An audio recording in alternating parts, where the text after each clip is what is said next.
All right, we are live. So, yesterday we started to look at why the self-help industry isn't actually helping people, and we started to look at one of the key things that it's missing. One of the things that I believe makes the difference when it comes to really getting results. And if you stick around for another 5 minutes or so today, we'll look at the second missing piece.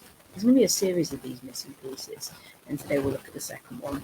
So just to remind you, my name is Celeste, and I work with driven millennial women in the quest to become better humans.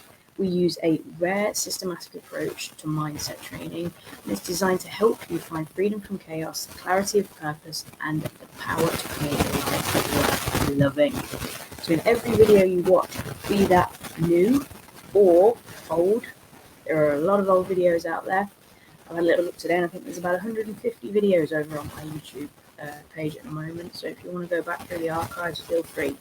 But in every video, I'll be bringing you the truth about what's really working when it comes to building yourself a better life. And of course, we're going to look at anything that we can do to encourage your own personal pursuit of excellency. And of course, tell you what needs to be done to become a better human.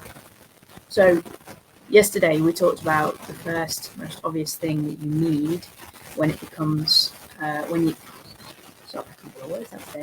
it comes to actually building a better life and living a better life. So hopefully you can remember what that was. If you can, feel free to drop it in the comments now. But I'm going to tell you anyway, in case you missed it. It's a map. Alright, it's a map. Something so incredibly simple, but so important. Because without a map or a system to follow, you're going to stay stuck. You know, we talked about the power of presence, and we said how the present moment is a wonderful thing. But if you spend all of your time there, then you're just putting out fires constantly. You're not actually going anywhere new. And it's by going on this journey and exploring new things that you start to expand to the new levels, you know, the next place that you want to go. And every journey that you go on requires a map. If you don't have a map, you don't know where you're going.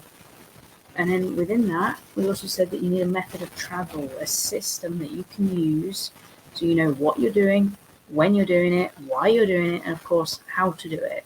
You need a map to follow and a vehicle to travel in. And that's what ultimately we're looking for, that first important piece. And that leads us into today, the second piece, the how. Because if you're going to do this, you're going to go on a journey, you're going to create change, you're going to do all these amazing things, then you're going to need some tools. You're going to need a toolkit. If you look out across the self-help industry, the personal development world, whatever you want to call it, you will see so much what I call fanciful fluff and absolute BS. Loads of philosophical musings and motivational quotes and thought-provoking ideas, which are all lovely, but they don't actually get shit done. And that's what we're about. We're about getting shit done. We're about having substance. And that's what most of that stuff lacks. It lacks any real substance. It's not fit for purpose. It's not something you can actually use. A motivational quote is nice in a moment, but then what? If you want to build something, you have to have the right tools. Imagine you want to put up a shelf, or you want to build a shelf. You need something to measure and something to mark. You need something to cut, something to sand, something to paint and to varnish. You need brackets, screws, hammers, drills. You need all of these different things so that you can use them to get a desired result. And most books and programs and coaches are all seriously lacking in those things.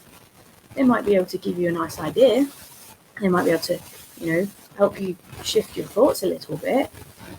But what you actually need is something you can use to implement. Okay? You can't expect someone to go off on a journey to improve themselves without the right tools. Okay? Information is great. But information without application is useless. You need to be able to apply what you learn. You won't go wandering off into the desert without food or water or shelter or clothing or means of communication or, of course, a map. And this is exactly the same. You need the map to know where you're going, and you need the tools to deal with whatever happens.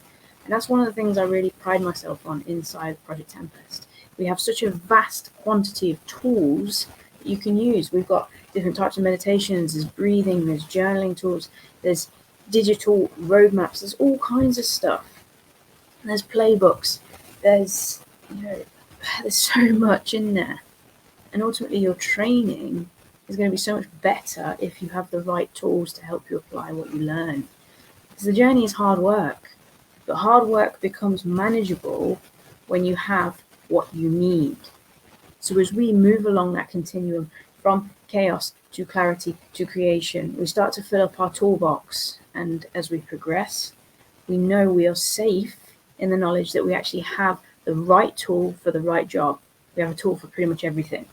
If you're having a bad day, there's a tool to deal with that. You've got low energy, you've got a tool to deal with that. You're unclear on what to do next, there's a tool for that. Procrastinating, stuck, there's tools for that. You name it, it's there. And if it's not, you name it and I'll put it there, because that is part of the Project Tempest promise. When you come into our tribe and you become a member, your voice really matters. You get a say in your training, because that is the human element, and that really does matter. And that's something that we'll talk about a little bit more in the next video. So for now, I want you to have a little think and let me know in the comments what your favorite tools for self-improvement are. For me right now, I really love mixing different styles of breath work to create an influx of energy. But there's so many different things. So let me know yours and consider pondering on this, the things that are missing, the map, the tools, and then I'll see you in the next video where we go on to talk about step 3.